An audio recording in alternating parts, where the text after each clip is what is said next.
I think अभी भी कोई रिप्लाई करने में ना इंटरेस्टेड नहीं है, तो चलें क्लास स्टार्ट करते हैं। और एक चीज़ मुझे अगेन अब आप लोगों के इस बिहेवियर से रियलाइज़ हो रहा है कि आप लोग वाकई मेरे ऊपर एहसान करें। मैं आपको एक चीज़ बता दूं, मेरी जस्ट आप लोगों के साथ कमिटमेंट है, ठीक है। ये जो आपको शायद लगता हो कि आपने अगर फीस पे किया तो शायद कोई बंदा आपका पाबंद है या कुछ है, मेरी आपके साथ सिर्फ और सिर्फ कमिटमेंट है एक कोर्स की। यकीन करें, आगे जाके आपको पता लगेगा मेरा जो डेली का ट्रेड सेटअप है ना, आप जितने लोग सारे मिलके मुझे फीस देते हो ना, मेरा एक दिन की ट्रेड के अंदर वो ऊपर नीचे होता है। अभी मैं आपके ग्रुप के अंदर अपने ग्रुप का लिंक भी शेयर कर दूंगा, अगर किसी ने ज्वाइन करना हो, वो लर्निंग पर्पज के लिए है। उसके अंदर मैं अपने डेली ट्रेड का ना सेटअप शेयर कर रहा होता हूँ, प्रॉफिट हुआ है या लॉस हुआ है आप देख सकते हैं जाके। जितना आप लोग सारे मिलके मुझे पे कर रहे हैं ना, उतना मैं एक दिन के अंदर ट्रेड पे रिस्क ले रहा होता हूँ। तो मुझे यकीन करें, ना ही आप लोगों की फीस से कोई लालच है या कुछ लेना देना।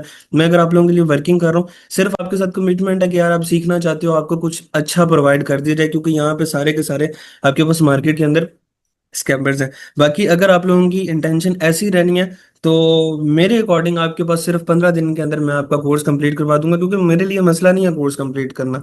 तो मेन चीज़ ये है कि आपको समझ कितनी आती है, लेके कितना चलते हैं। तो बस ये चीज़ थी। अब मैं अब अगेन चलता हूँ अपने सेटअप के ऊपर और कॉन्सेप्ट्स के ऊपर आके करते हैं। तो फर्स्ट ऑफ ऑल जो आज का हमारा सेटअप है जिनको हमने लर्न करना है, वो हमारे पास है स्पोर्ट एंड रेजिस्टेंस। अब स्पोर्ट एंड रेजिस्टेंस क्या होता है, आज का जो टॉपिक है वो हमारे पास ना स्पोर्ट एंड रेजिस्टेंस का। अब ये बेसिकली क्या चीज़ है, अब जस्ट आप इसका कॉन्सेप्ट लें और कुछ चीज़ें देखें, तो फिर फर्दर इंशाल्लाह हम मंडे से इसको डिटेल में डिस्कस करेंगे। स्पोर्ट क्या होता है, अब स्पोर्ट एक आपको नाम बता रहा है कि स्पोर्ट मीन किसी चीज़ को सहारा देना, ठीक है। रेजिस्टेंस मीन किसी चीज़ को रेजिस्ट करना, मतलब किसी भी चीज़ को रोकना या उसको धक्का देना, ठीक है। इसी तरह हमने ऑलरेडी फिजिक्स में भी पढ़ा था रेजिस्टेंस को, स्पोर्ट वगैरह को भी हमें पता है। मतलब जैसे कि इसके नाम से पता लग रहा है कि स्पोर्ट मीन किसी भी चीज़ को सपोर्ट प्रोवाइड करना, रेजिस्टेंस मीन किसी भी चीज़ को रोकना। अब इसको शॉर्ट वर्ड में, शॉर्ट टर्म में हम इसको कहते हैं एसएनआर, ठीक है। इसको हम कहते हैं एसएनआर लेवल्स। अब ये क्या होते हैं, ये हमारे पास बेसिकली चार्ट के ऊपर टेक्निकल एनालिसिस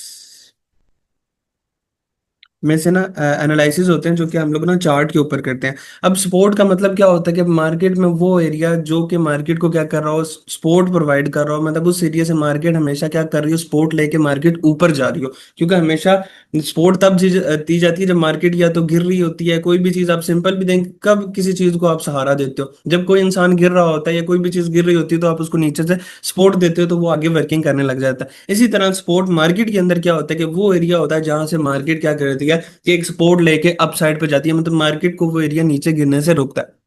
इसी तरह रेजिस्टेंस क्या एरिया, मतलब कि वो एरिया जो मार्केट को ऊपर जाने से रोकता है, ठीक है। सिंपल सा concept, support and resistance. Support वो एरिया जो मार्केट को नीचे जाने से रोकता है, और रेजिस्टेंस वो एरिया जो मार्केट को ऊपर जाने से रोकता है। अब मार्केट के अंदर मल्टीपल सपोर्ट एंड रेजिस्टेंस होते हैं, कि एक सपोर्ट, दो सपोर्ट, तीन सपोर्ट, इसी तरह एक रेजिस्टेंस, दो रेजिस्टेंस, तीन रेजिस्टेंस।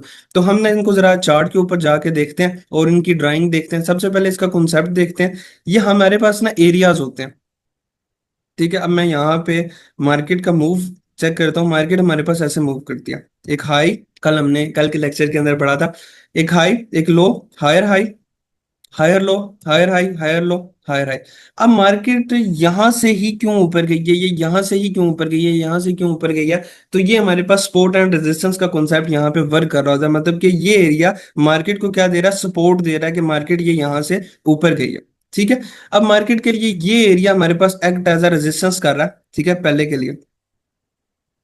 क्यों, क्योंकि मार्केट यहां से देखें आई, मार्केट ने इस एरिया से रिजेक्शन ली, ये एरिया मार्केट को ऊपर जाने से रोक रहा था, मार्केट नीचे आई, फिर मार्केट ने इस एरिया का सपोर्ट ली, फिर मार्केट अगेन ऊपर चली जाती है, फिर मार्केट के लिए ये सपोर्ट है, फिर ये रेजिस्टेंस है, फिर ये सपोर्ट है। मतलब कि जहां जहां से मार्केट ऊपर जा रही है वो एरिया आपके पास क्या होगा, सपोर्ट होगा, और जहां जहां से मार्केट नीचे आ रही है वो हमारे पास क्या होगा, रेजिस्टेंस का कॉन्सेप्ट होगा, ठीक है। अब ये एसएनआर फ्लिप होते हैं, मतलब कि एक लेवल टूट जाए तो वो सपोर्ट में कन्वर्ट हो जाता है। अगर एक लेवल, मतलब एक सपोर्ट का लेवल था, अगर वो टूट जाए तो वो रेजिस्टेंस में कन्वर्ट हो जाता है। अगर वही लेवल हमारे पास रेजिस्टेंस वाला टूट जाए तो वो हमारे पास सपोर्ट में कन्वर्ट हो जाता है। अब चेक करें और यकीन करें, ये जो पढ़ रहे हैं अभी, ये इतना हैवी कॉन्सेप्ट है कि अगर आप जस्ट इसको सीख लें और क्रिप्टो के अंदर आप स्पॉट ट्रेडिंग कर सकते हैं। मैं छोटी सी एग्जांपल देता हूँ। हमारे ही बैच मेंबर थे बैच 3 के, तो वो थोड़े एजिड थे, तो वो कहते हैं कि मतलब मुझे बेटा ही कहते थे, कहते कि मेरे से ना ये सारी चीजें नहीं समझ में आती। तो वो कहते हैं कि मैं ना just support and resistance draw कर लेता हूँ, ठीक है। मैं वहां पे उनके पास इन्वेस्टमेंट बढ़ी थी, वो कहते हैं कि जैसी मार्केट स्पोर्ट के ऊपर आने लगती है, मैं स्पोर्ट के मार्क करके ना लेवल्स उनके ऊपर लिमिट ऑर्डर लगा लेता हूँ कि मार्केट यहाँ पे आएगी, खुद ब खुद ही स्पोर्ट को हिट करेगी और मेरी ट्रेड ओपन हो जाएगी, या मेरी चीजें बाय, मतलब जो हमारे पास स्पोर्ट ट्रेडिंग है उसके अंदर क्या होता है कि हम चीजों को बाय करके रख देते हैं, फिर अपनी मर्जी के अकॉर्डिंग सेल कर देते हैं। अब वो अंकल क्या करते थे, उन्हें सारे कॉन्सेप्ट पढ़ाए गए थे, उन्हें समझ भी आई थी, लेकिन एज फैक्टर की वजह से वो कहते हैं कि मैं बस स्पोर्ट एंड रेजिस्टेंस को फॉलो करूंगा, मुझे इतनी जरूरत भी नहीं है, बस थोड़ा बहुत बनता रहा इनफ है। अब क्या होता है कि वो ना स्पोर्ट एंड रेजिस्टेंस, मतलब स्पोर्ट के ऊपर वो लिमिट ऑर्डर लगा देते हैं कि यार ये एरिया स्पोर्ट है, यहाँ से मार्केट हमेशा ऊपर जाती है, वहां पे एक लिमिट ऑर्डर लगा दिया, उससे नीचे कोई स्पोर्ट है उसके ऊपर मार्केट ने ना के ऊपर वो लिमिट ऑर्डर लगा देते थे, तो क्या होगा कि इसी तरह बाय हो जाता था, इसी तरह उनका ना फिर वो सेल कर देते थे रेजिस्टेंस पे जाके। ठीक मुझे ना 6 माह के बाद वो मेरे ऑफिस विजिट करते हैं और अगेन मतलब मेरे पास लिए ना कुछ गिफ्ट्स भी लेके आते हैं, वो कहते हैं कि बेटा मैंने ना इस मार्केट के अंदर तकरीबन स्टार्टिंग में ना $3300 इंजेक्ट किए थे, मतलब कि $3300 अंदर डिपॉजिट किए थे, और अब मेरे पास $5000+ हैं, और मुझे अगर जब जरूरत पड़ी है मैंने तब तब विड्रॉ भी करके अपनी जरूरत भी उससे पूरी किया, और अभी भी मेरा कैपिटल मतलब 3000 से उठ के $5000 चला गया, $2000 का प्रॉफिट हो गया। कितने टाइम के अंदर? 6 माह के अंदर। अब वो इंसान इतना खुश, सिर्फ उसने क्या किया, स्पोर्ट एंड रेजिस्टेंस को फॉलो अप किया। अब ये जो कॉन्सेप्ट पढ़ रहे हो, अगर आप भी सिर्फ आपके पास टाइम शॉर्ट है, आप इन कॉन्सेप्ट को सिर्फ ट्रेड कर लो जिस तरह मैं आपको समझाऊं, तो आप भी उसी तरह प्रॉफिट कर सकते हैं। और सेकेंडली एक चीज माइंड में रखें, मे बी आप लोग बड़े बड़े ड्रीम्स लेके आए हो ट्रेडिंग के अंदर कि ट्रेडिंग में जी पैसे डबल हो जाते हैं या ये वो, क्योंकि मुझे ये चीजें सुनने को भी मिलती हैं कि यार वो इंसान जो ट्रेडिंग को मतलब ट्रेडिंग से 1 महीने के अंदर वो पैसे को डबल नहीं कर सकता ना, तो वो ट्रेडर है ही नहीं। ऐसा सच बिल्कुल भी पॉसिबल नहीं है। ठीक है, ये आप चीज माइंड से निकाल देंगे, 1 माह के अंदर आप जो है अपने जो इन्वेस्टमेंट है उसको डबल कर लेंगे। अब ये भी एक नॉर्मल बिजनेस की तरह एक कारोबार है जिसमें हमने स्टार्टिंग में देखा था, लेकिन ये हमारे पास क्या है, इसका मोड क्या है, ऑनलाइन है। तब इसमें आपने 15% से 20% मैक्सिमम रिटर्न आप इससे हासिल कर सकते हैं 1 मंथ के अंदर। अब हमारी जब सोच बड़ी होती है, जब हम सोचते बड़ा है कि जी $100 है, 100 के साथ 100 बनाना है, तो नो डाउट आप बना लेंगे 1 मंथ 2 मंथ, लेकिन आप उसे लॉन्ग टर्म नहीं लेकर चल सकते। आप 15% बना के चलें, यकीन करें 6 माह के अंदर आपका जो कैपिटल है वो डबल हो जाता है। ठीक है, आपने क्यों, अब आपने, मैं कहता हूँ कि ये जो आपको इंटरनेट के ऊपर जो सो कॉल्ड मेंटोर हैं या ट्रेडर्स हैं, वो आपको कहते हैं कि जी लाएं हम आपको डबल कर देते हैं, तो यकीन करें वो कोई ट्रेडर नहीं है, वो कोई मेंटोर नहीं है। मैं कहता हूँ कि कसम उठा के बात करता हूँ कि वो इंसान हाई लेवल का जुआरी है, वो जुआ खेल रहा है ट्रेडिंग के नाम पे, वो कभी भी आपको जो है ना प्रॉफिट नहीं करवा सकता लॉन्ग टर्म। अब बिजनेस, जिसने भी बिजनेस स्टडी किया हुआ वो बिजनेस की जो टर्म्स कहते हैं कि अगर बिजनेस आपका 2 साल के अंदर आपका आरओआई कंप्लीट कर देता है, कि मतलब आपने जो इन्वेस्टमेंट उसके ऊपर की वो उसने 2 साल के अंदर आपको रिटर्न कर दी, तो आप बिजनेस में सक्सेसफुल है। लेकिन ये ट्रेडिंग ऐसा बिजनेस है जो आपको 6 माह के अंदर आपकी जो इन्वेस्टमेंट है वो आपको रिटर्न कर देगा आफ्टर लर्निंग। लेकिन इसके अंदर आपने वो चीजें नहीं सोचनी कि आपके अंदर डबल करने शुरू कर दें पहले महीने दूसरे महीने। अब देखिए आपके पास $1000 है, अब 1000 का 15% बनाते हैं $150। आपने 1 महीने के बाद उसके अंदर कितना प्रॉफिट बना लिया? $150 हो गया। अगले माह वो आपके पास $1150 है। ठीक है, अब $1150 का आपने फिर 15% बनाया, वो हमारे पास तकरीबन 170 $160 बनेंगे। फिर अगली दफा वो अब आपके पास जो थे वो हमारे पास तकरीबन हो गए $1300 हो गए, मतलब कि हमारे पास जो है वो $1300 हो गए। अब $13000 सॉरी $1300 को आप अगेन ट्रेड करें, फिर उसका 15% बनाएं, तो आपका कैपिटल भी इंक्रीज होता जा रहा है, और जो अगर आपकी जरूरत की है तो आप इनको निकाल कर चल सकते हैं। ट्रेडिंग में ऐसे ही ये सक्सेसफुल होते हैं। फंडेड अकाउंट्स की तरफ आए तो वो पहले टेस्ट के अंदर 8% लेते हैं, दूसरे टेस्ट के अंदर वो 4% लेते हैं। वो कभी आपको नहीं कहते कि डबल करके दिखाओ, तो कभी आपको नहीं कहते 50% करके दिखाओ। इवन वो ये भी नहीं कहते कि आप 15% बना के दिखाओ, वो पहले टेस्ट के अंदर कहते हैं कि आप 8% करके दिखाओ, दूसरे टेस्ट के अंदर वो 4% करके दिखाओ। जैसे ही आप उनका टेस्ट को पास कर देते हो तो वो आपको अपना ओरिजिनल अकाउंट दे देते हैं। क्यों? क्योंकि इस जो ट्रेडिंग है इस फील्ड के अंदर इतना ही आप बना सकते हो, लेकिन आप कंसिस्टेंसी के साथ चल सकते हो, आपके ऊपर कोई प्रेशर नहीं होता, कोई कुछ नहीं होता, आप इसको लेके चल सकते हैं। लेकिन उसके लिए आपको सीरियस होना पड़ेगा। आप लोग बहुत लकी हैं कि आपको कोई इंसान जीरो से पकड़ के चीजें सिखा रहा है, और वो चीजें सिखा रहा है जो मार्केट के अंदर वर्क करेंगी। ठीक है, अभी तो हम प्राइस एक्शन पढ़ रहे हैं, प्राइस एक्शन के बाद जब हम जाएंगे ना आईसीटी कॉन्सेप्ट्स के ऊपर, यकीन करें आपको अंदर जाके लगेगा कि आप ही मार्केट मेकर हो, आप मार्केट को चला रहे हो। तो ये चीजें इंशाल्लाह आगे हम डिस्कस करेंगे। अगर आप लोगों ने अपनी जर्नी को पॉजिटिव रखा। अगर आपने पॉजिटिव नहीं रखा तो ठीक है, मैं भी ऊपर से गुजार दूंगा, आप लोगों के भी ऊपर से गुजरेगा। जो हमारी कमिटमेंट है 35 लेक्चर्स की, वो भी कंप्लीट हो जाएगी। उसके बाद फिर मैं देखूंगा कि आप लोग कैसे वर्कआउट कर रहे हैं, क्या हो रहा है क्या नहीं हो रहा है। क्योंकि मुझे तो आज बहुत बुरा लगा कि आप लोगों की बिल्कुल जो है ना, इसके अंदर स्टार्टिंग के अंदर ही आपकी, मतलब स्टार्टिंग में एक चीज बंदा स्टार्ट करता है, बंदे को बहुत शौक होता है, आगे जाके चलो बंदा कहता है समझ आ रही है नहीं आ रही, बंदा छोड़ देता है। आपका स्टार्टिंग के अंदर ही आपकी बैटरी इतनी लो है, तो आप लोग बाद में क्या करोगे। खैर, अब अगेन हम अपने कॉन्सेप्ट के ऊपर आते हैं। अच्छा, सपोर्ट एंड रेजिस्टेंस फ्लिप होती हैं। फ्लिप कैसे होती हैं, अब देखें। हमारे पास चार्ट के अकॉर्डिंग ये हमारे पास एक एरिया था सपोर्ट, क्योंकि मार्केट यहाँ से प्राइस हमारे पास ऊपर गई थी। मैं यहाँ पे नोट डाउन कर देता हूँ। ठीक है, ये हमारे पास एरिया सपोर्ट क्यों, क्योंकि मार्केट यहाँ से हमारे पास ऊपर गई थी। ठीक है, डन। अब ये एरिया हमारे पास रेजिस्टेंस थी, जो मार्केट जहां से हमारे पास जो है, मार्केट हमारे पास जो है वो नीचे आई थी। देखिए, ये एरिया यहाँ से मार्केट नीचे गिरी थी पहले, हिस्ट्री को हम चेक करें, और इस एरिया से मार्केट हमारे पास ऊपर गई थी। अब देखिए क्या होगा कि ये जो रेजिस्टेंस थी, मार्केट ने इसको आके तोड़ दिया। मतलब ये रेजिस्टेंस को मार्केट ने आके क्या किया, ब्रेक किया। जैसे ही तोड़ा, तो अब ये जो रेजिस्टेंस थी ये एक्ट एज सपोर्ट कर रही है। नेक्स्ट टाइम मार्केट इसके ऊपर आई है तो सपोर्ट लेके ऊपर चलेगी। सेम इसी केस के अंदर ऊपर हुआ। ये हमारे पास क्या थी, रेजिस्टेंस थी। मार्केट आई, मार्केट ने इसको तोड़ा, और इन्हीं लेवल से मार्केट ऊपर गया। अब ये मैंने खुद ड्राइंग की हुई है, इस वजह से आपको ऐसे शो हो रहा है, नहीं तो इसका जो एक्यूरेट सेटअप था वो यहाँ पे बन रहा था। देखें, मार्केट के लिए ये एरिया रेजिस्टेंस का था, मार्केट यहाँ से नीचे आना चाहिए था, लेकिन मार्केट ने इसको ब्रेक किया।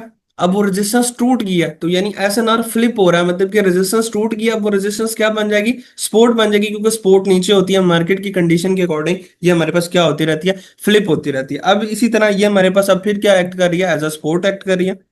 अब यहाँ पे चेक करें कि इस केस के अंदर मार्केट अब आती है, नीचे आती है, नीचे आती है, नीचे आती है, इस एरिया से उसको सपोर्ट लेके ऊपर जाना चाहिए। लेकिन अगर वो नीचे नहीं जाती, तो हम इसको सपोर्ट लेंगे कि यार इसके ऊपर मार्केट सपोर्ट लेके बार बार ऊपर जा रही है, हम यहाँ से बाय साइड की यानी अप साइड की ट्रेड प्लान करेंगे। लेकिन मार्केट जब इसको तोड़ देगी, जब इसको क्या कर देगी, ब्रेक कर देगी, तो यही सपोर्ट हमारे पास अब एक्ट करेगी एज अ रेजिस्टेंस। पहले मार्केट इसे टच करके ऊपर जा रही थी, जब मार्केट ने इस एरिया को तोड़ दिया, तो अब ये एरिया मार्केट के लिए क्या होगा, रेजिस्टेंस होगा। मार्केट यहां से टच करके नीचे गिरेगी। अब ये हमारे पास मार्केट के अंदर वैलिड सपोर्ट है। ठीक है, मार्केट को इस लेवल से हमारे पास ऊपर जाना चाहिए। ठीक है, फिर उसके बाद मार्केट को इससे ऊपर जा रही है तो ठीक है, सपोर्ट ले रही है। अगर मार्केट इसको तोड़ देती है, तो फिर ये हमारे पास एक्ट एज रेजिस्टेंस करेगी ये एरिया। मतलब कि हमारे पास मार्केट में कोई नया एरिया निकल के नहीं आता, बल्कि क्या होता है कि सपोर्ट एंड रेजिस्टेंस वही होती है जो मार्केट बार बार उनको कभी सपोर्ट बना रही होती है, कभी रेजिस्टेंस बना रही होती है। ठीक है, यहां तक होप सो आपको समझ आ गई होगी। तो हम चलते हैं अपने टॉपिक की तरफ, जो प्रैक्टिकल इसका जाके करते हैं। अब हम चले जाते हैं थोड़े से बड़े टाइम फ्रेम के ऊपर। आपने इसकी ड्राइंग कर ली है सपोर्ट एंड रेजिस्टेंस की। ठीक है, आप चार्ट के ऊपर आ जाओ। ठीक है, अब चार्ट को थोड़ा सा जूम, मतलब उसका जूम कम कर दें। अब यहाँ पे आकर चेक करें कि मार्केट किस एरिया से बार बार रिजेक्ट हो रही है। आप कोशिश करें कि आप H4 के टाइम पे चले जाएं। आप बिगनर है ना, तो स्टार्टिंग में बड़ा टाइम फ्रेम यूज करें। ठीक है, अब ना मैं चार्ट को बल्कि ना डेली के ऊपर लेके जाता हूँ, आपको ना कट करके दिखाऊंगा, ताकि आपको ना कुछ अच्छे से समझ आए चीजें। लेकिन हमारे पास यहाँ पे, अब ना मैं चीजों को कट कर देता हूँ। ठीक है, चार्ट्स को ना मैं ना पूरे के पूरे चार्ट को ना यहाँ पे कट कर देता हूँ। ठीक है, यहाँ तक हमारे पास लाइव चार्ट है। अच्छा, अब हमारे पास सपोर्ट एंड रेजिस्टेंस बनती कैसे है। जिस एरिया को मार्केट दो दफा रिस्पेक्ट कर दे, आप वहां पे सपोर्ट एंड रेजिस्टेंस ड्रा कर सकते हैं। ठीक है, जिस एरिया को मार्केट दो दफा रिस्पेक्ट कर दे, आप उसको सपोर्ट एंड रेजिस्टेंस बना सकते हैं। अब इसको ड्रा करते हैं। इसको ना कुछ लोग लाइंस के साथ ड्रा करते हैं, कुछ लोग रेक्टेंगल के साथ ड्रा करते हैं। मैं हमेशा आपको रिकमेंड करता हूं कि आप इसको रेक्टेंगल के साथ ड्रा करें। ठीक है, अब रेक्टेंगल टूल कहाँ पे हमें मिलेगा, इस सेक्शन के अंदर यहाँ पे पड़ा हुआ है। ठीक है, अब हम चार्ट को थोड़ा सा जूम करके ऑब्जर्व करते हैं। अब अगर हम सिंपली अपनी आंखों से देखें, ये एरिया था, मार्केट आई है, इस एरिया पे मार्केट थोड़ी देर रुकी है, लेकिन मार्केट इससे ऊपर चलेगी। मतलब कि ये कोई एरिया जहां से मार्केट हमारे पास पहली दफा ऊपर गई है, इससे पहले मार्केट में हमारे पास चार्ट नहीं है। ठीक है, लेटेस्ट चार्ट ये है। इस एरिया में ना कोई गड़बड़ है, क्योंकि मार्केट ने यहाँ पे आके थोड़ी देर स्टे किया, पूरे 3 दिन यहाँ पे स्टे किया। देखिए first day, second day, third day, fourth day यहाँ से ऊपर गई। मतलब ये एरिया है जहाँ पे मार्केट गिर नहीं रही। मतलब ऊपर तो आई है लेकिन यहाँ से गिरने लगी है, लेकिन इस एरिया से मार्केट गिर नहीं सकी। नेक्स्ट हम चेक करें तो मार्केट इसी एरिया से अगेन देखें, मार्केट नीचे गिरी है, इस एरिया को टच करके अगेन ऊपर चली गई। मतलब कि हमें अब ये कंफर्म हो गया कि ये एरिया वाकई स्पोर्ट है। फर्स्ट टाइम तो हम इसको नहीं ले सकते थे, लेकिन सेकंड टाइम जब उसने इसके ऊपर आके रिस्पेक्ट की तो हमें कंफर्म हो गया कि हमारे पास ये एरिया क्या है, स्पोर्ट का। हम यहाँ से इस एरिया को मार्कआउट करते हैं, ठीक है ऐसे। अब जब भी आपने ना स्पोर्ट को ड्रा करना होता है तो आपने यहाँ पे बोला क्या करना होता है, आपने जब रेक्टेंगल ड्रा करने आपने जो नीचे वाला एरिया है ना, मतलब जो रेक्टेंगल का जो दो पार्ट होंगे, जो नीचे वाला एरिया वो आपने विक्स के लिए रखना है। ये जो नीचे वाला एरिया वो आपने रखना है विक्स कवर करने के लिए, जो अपर वाला एरिया वो आपने रखना है कि बॉडीज कवर करने के लिए। ठीक है, आपने इस तरह इसको रखना है माइंड के अंदर। अब इस तरह यहाँ पे हमारे पास ये एक आ गया, ठीक है, ये हमारे पास वीक आ गया। लेकिन हम थोड़ा सा आगे आते हैं तो यहाँ पे ये एरिया हमारे पास देखें, मार्केट्स में कैंडल थोड़ी सी बाहर है, तो हम इसको ये यहाँ तक एक्सपेंड कर लेते हैं। ये एरिया भी टोटल इसके अंदर आ जाए और यहाँ से हमारे पास जो मैक्सिमम बॉडीज हैं हम उसको कवर कर लेते हैं। देखें ये ये भी आ गया अंदर, ठीक है, ये विक्स भी आ गई, ये भी आ गई, ये ऊपर से बॉडीज भी टच होगी। दैट्स इट, हम इसको स्पोर्ट बना के छोड़ देते हैं कि मतलब ये एरिया मार्केट के लिए स्पोर्ट का काम करेगा। ठीक है, अब रेजिस्टेंस के लिए आ जाते हैं। अब रेजिस्टेंस के लिए क्या होता है, स्पोर्ट में नीचे वाला लाइन रेक्टेंगल की हम विक के लिए रखते हैं, ऊपर वाली बॉडी के लिए रखते हैं। रेजिस्टेंस के अंदर क्या होता है कि ऊपर वाली जो बॉडी एरिया है रेक्टेंगल का हम वो विक के लिए रखते हैं, नीचे वाला हम बॉडी के लिए रखते हैं। ऊपर वाला विक के लिए, नीचे वाला बॉडी के लिए। ठीक है, इस केस में क्या होता है कि हमने नीचे जो है वो यहाँ पे हमने बॉडीज ले आए। देखिए बॉडीज का टैप आ गया, मैक्सिमम लेके आना है जितना आ जाए, आ गया। ऊपर में विक्स आ गई, सेक्शन में विक नहीं है, दैट्स इट। और ये देखिए यहाँ से फर्स्ट टाइम मार्केट नीचे गिरी है, सेकंड टाइम भी मार्केट इससे नीचे गिरी है। तो ये हमारे पास क्या हो गया है कि एक रेजिस्टेंस के लिए एरिया हमारे पास ड्रॉ हो सकता है। एक हम माइनर एरिया अगर चेक करें तो देखिए मार्केट फर्स्ट टाइम यहाँ से गिरी थी, मतलब यहाँ पे आके थोड़ी देर मार्केट ने स्टे किया नीचे ही, नेक्स्ट टाइम मार्केट नीचे आई। तो इन एरिया को देखें, मार्केट बार बार रिस्पेक्ट करिए, देखें इस एरिया को। तो हम यहाँ पे भी एक एरिया छोटा सा माइनर सा ड्रा कर लेते हैं जो कि हमारे पास as a support and resistance act कर सकते हैं। अब इसका मैं कलर ना थोड़ा सा चेंज कर देता हूँ क्योंकि ये हमारे पास माइनर है, तो हम इसका येलो कलर कर देते हैं और मेजर एरियाज को हमने ड्रा कर दिया। अब ड्रा करके मैं एक्सपेंड कर देता हूँ, देखते हैं कि आने वाले सर टाइम के अंदर। Yes, sir yes. ये आप रिस्पेक्ट आप टर्म यूज करें, मुझे समझ में आई। मार्केट रिस्पेक्ट दे रिस्पेक्ट रही है, मीन्स क्या कि उस मतलब? एरिया को आके मार्केट मतलब फॉलो कर रही है, मतलब उसको रिस्पेक्ट दे रही है। देखिए ना ये एक स्पोर्ट है, मार्केट इस एरिया से देखिए बाय शो करवा रही है। वो एरिया जहां से मार्केट डाउन आ रही है, मतलब उस एरिया को जिसको आपने ड्रा किया वो रिस्पेक्ट कर रही है, उसको तोड़ नहीं रही। क्योंकि अगर इसको तोड़ेगी तो उसको रिस्पेक्ट नहीं कर रही। देखिए ना, अगर ये एरिया मार्केट तोड़ दे, हमने पढ़ा है कि ये स्पोर्ट है, मार्केट अगर इसको तोड़ देगी तो इसकी क्या हो जाएगी, डिसरिस्पेक्ट हो जाएगी। फिर ये इसके लिए एक्ट क्या करेगी, एज अ रेजिस्टेंस काम करने लग जाएगी। अभी तक के लिए वो इसको क्या कर रही है, एज अ स्पोर्ट काम कर रही है, और मार्केट भी इसके ऊपर स्पोर्ट ले रही है, तो ये रिस्पेक्ट का वर्ड यूज हो रहा है। समझ आ गया? जी। आप ना इसको थोड़ा सा प्रैक्टिस कीजिएगा, एक दो वीडियोस देखिएगा, मैं ग्रुप में भेजूंगा, तो उम्मीद है आपको थोड़ी सी समझ आ जाएगी और अच्छे से। अब मैंने चार्ट को रिप्ले करता हूँ। देखिए हमने अगले चार्ट को बिल्कुल भी नहीं देखा, हमने सिर्फ इतने से एरिया के ऊपर, मैं मार्कआउट कर देता हूँ, हमने सिर्फ इतने से एरिया के ऊपर अपने एनालिसिस किए हैं बस। हमें अगले चार्ट का नहीं पता, अगला चार्ट हमारा बनेगा फिर हम उसको फॉलो करेंगे। हम सिर्फ यहाँ पे हमने अपने एनालिसिस कर लिए, और ये जो है इसको भी हम एक्सटेंड कर देते हैं और इनको भी हम आगे ना एक्सटेंड कर देते हैं फॉर फ्यूचर, क्योंकि अभी आगे चार्ट हमारे पास प्रिंट होना है। ठीक है, और हमारे पास ये चार्ट प्रिंट होता होता है ना कि किसी बाइंग और सेलिंग प्रेशर से यहाँ पे मूव कर रही है मार्केट्स। तो अब यहाँ पे इसको करते हैं जी स्टार्ट, कंटिन्यू। अब चेक कीजिएगा, ऑब्जर्व कीजिएगा गौर से, देखिए ये एरिया मार्केट ने सपोर्ट ली। अब देखिए ये एरिया रेजिस्टेंस के तौर पे था, देखिए मार्केट ने इसको तोड़ा। अब इसके ऊपर मैनुपुलेट होती रही है मार्केट, इसको ब्रेकआउट किया, फिर डाउन आई, ये मैनुपुलेशन हुई। अब देखें ये फिर उसी एरिया को फॉलो अप करती हुई जा रही है। ऑब्जर्व करें, मैक्सिमम कितना ऊपर गई, देखें रेजिस्टेंस में आ गया टच, मार्केट फिर नीचे आ रही है। अब यहां से गिर के इसको यहां तक आना चाहिए सपोर्ट, रेजिस्टेंस से सपोर्ट, सपोर्ट से रेजिस्टेंस। अब ये देखें क्या होगा, इस रेजिस्टेंस को टैप किया, मार्केट इस माइनर सपोर्ट पे आई, इसको ब्रेक किया, यहाँ पे आई। हमारा टारगेट अभी भी यहाँ पे है, मार्केट को यहाँ पे आना चाहिए। अगेन मार्केट ने रेजिस्टेंस को आके टैप किया, लेकिन हमारा फिर भी टारगेट यहाँ पे है क्योंकि अभी तक सपोर्ट पे मार्केट ने टैप नहीं किया, हम यहाँ से बाय करेंगे। सेलिंग की तो हमें ट्रेड मिली, यहां से लेके यहां तक सेल कर सकते हैं क्योंकि हमें पता है स्पोर्ट है, यहाँ से मार्केट फिर ऊपर जा सकती है।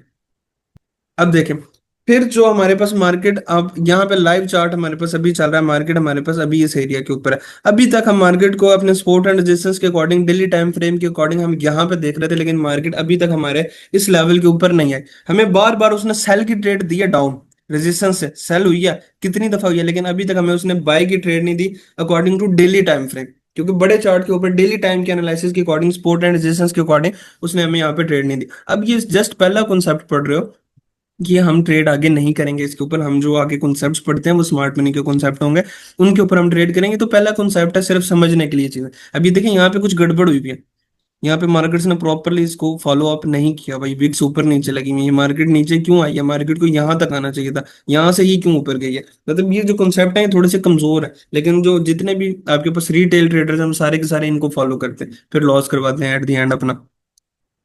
हाँ, अगर आप स्पॉट ट्रेडिंग करना चाहते हो, आपको पता है यार एक रेजिस्टेंस है, यहाँ से सेल की ट्रेड लगा के छोड़ दो। अगर आप स्पॉट के अंदर तो सेल की ट्रेड लगती नहीं है, अगर आपने स्पॉट ट्रेडिंग करनी है, आपने बाय की ट्रेड करनी है, आप यहाँ पे कोई बाइंग का ऑर्डर लगा के छोड़ दो, एक ऑर्डर यहाँ पे लगा दो माइनर स्पॉट पे, एक मेजर स्पॉट पे लगा के छोड़ दो। सिंपल। जब भी मार्केट उसको आए टच करे, अब देखो एक ऑर्डर इंसान लगाता है, मार्केट यहाँ पे ही टच किया, नो डाउट थोड़ी देर वो लॉस में रहा, लेकिन एट दी एंड उसको टीपी मिल गया। फिर उसके पास इस एरिया में आई, उसने फिर यहाँ पे अपना लिमिट ऑर्डर लगा दिया, मार्केट ने उसको टच किया, बेशक थोड़ी देर मार्केट नीचे रही है, लेकिन फिर उसके बाद उसकी रेजिस्टेंस में चलेगी, उसका टीपी जो सा वो हिट हो गया। सेम एज इट इज हमारे पास मार्केट इस तरह स्ट्रक्चर को फॉलो करती हुई जा रही है। अब जो लेटेस्ट मार्केट ने सपोर्ट बना दिया वो ये है, क्योंकि मार्केट दो दफा इस एरिया के ऊपर रिस्पेक्ट कर चुकी है, देखें, दो दफा मार्केट इस एरिया के ऊपर रिस्पेक्ट किया, दो दफा ऊपर गई, थर्ड टाइम भी इसी से ऊपर गई। अब जो मार्केट ने लेटेस्ट सपोर्ट बना दिया वो ये है, और ये चीज माइंड में रखें, मार्केट जो है वो 22 डेज को फॉलो करती है, क्योंकि एल्गोरिथम के पास जो डाटा पड़ा होता है वो 22 डेज को वो लेके चलता रहता है, मतलब एक मंथ का जो हमारे पास डाटा होता है ना, उसको वो ना फॉलो करता रहता है। तो अब इस लेटेस्ट 22 डेज के अकॉर्डिंग हमारे पास ये सपोर्ट बन चुके हैं, ये तो है ही है, लेकिन लेटेस्ट डाटा के अकॉर्डिंग हमारे पास ये भी सपोर्ट बन चुकी है। तो अब आपको समझ आ गया, इसी तरह आप बिटकॉइन के ऊपर, सिल्वर के ऊपर, या किसी भी करेंसी के ऊपर आप इसको क्या कर सकते हैं, फॉलो अप कर सकते हैं। होप सो आपको समझ आ गई होगी। तो सेशन को फिर क्लोज करते हैं, क्योंकि क्वेश्चन तो आपके होंगे नहीं, प्रैक्टिस आप लोग करते नहीं हो।